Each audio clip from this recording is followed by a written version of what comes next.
So, Sam from UK Fountain Pens, the curse of Narwhal strikes again. I posted a review, not a review, sort of first impressions of this Cult Pens exclusive Voyage a little while ago, and I said at that point my Beluga would be arriving very soon, and I hope it is great.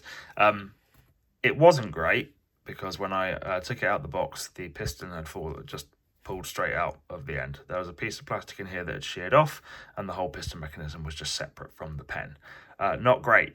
I got impatient waiting for a fix, and I super glued it in myself. You can see that there is a tiny, tiny gap there where I couldn't get it all the way in before the super glue caught. But now it is a fully functioning pen, which is great.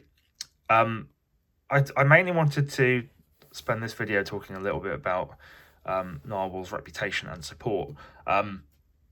I posted about this problem, and I tagged Narwhal and I tagged Cult Pens.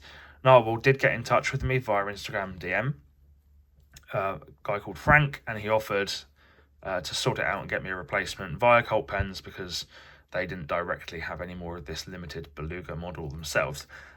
Duly enough, a couple of days later, Cult Pens have got in touch with me to ask for me to send this one back, and they'll get me a replacement out. I'm not sure whether I will be able to do that. I did go and talk to Claire at Cult at the London Pen Show and showed her that I'd glued it back together, and she made a vaguely disappointed face at me.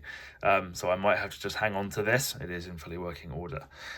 What I will say though, lots and lots of people reached out to me to say they also had problems with Narwhal, with either the identical problem or other quality control problems, and that they hadn't had a satisfactory fix.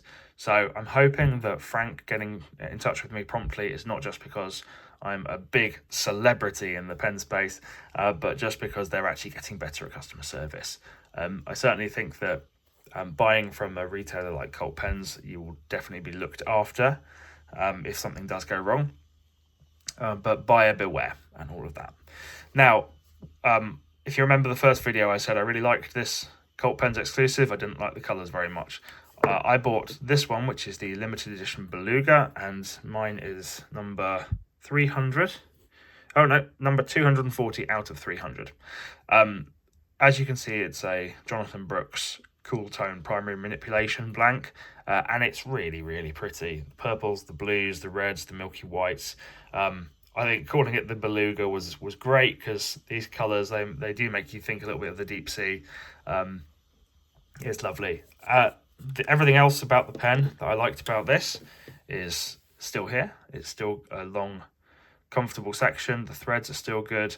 The nib is excellent. It writes a really good line. I've got it inked up with Troublemaker Milky Ocean at the moment because I thought that was a spot-on description of this resin.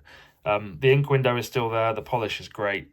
And the piston actually works fine now that I've glued it in. The trim, as you can see, is silver. I think that works a lot better with the resin. You've got the detailed cap band here and a two-part sprung clip. This one is priced a little bit higher than the Cult Pens exclusive. It's £150, I believe. And what you get then is identical in size and shape. These are both pretty big pens, quite solid and weighty, but I find them very comfortable in the hand. So that's just a little update from me. I now have these two Narwhals. I can say, based on my experience with Narwhal, all of the nibs write really well. These two write identically and both well. Everything else about the pen is consistent. So, from a base of 2 here, great, but with that one problem that the piston fell out. And I can't say that often enough. The piston fell out. So buy one. If you get a good example, great. If you don't be shy about returning it to your retailer and making a noise about it on Instagram, so that we get a bit more awareness of what's going on with these pens. So that's my story. Thanks very much for listening. This is Sam from UK Fountain Pens.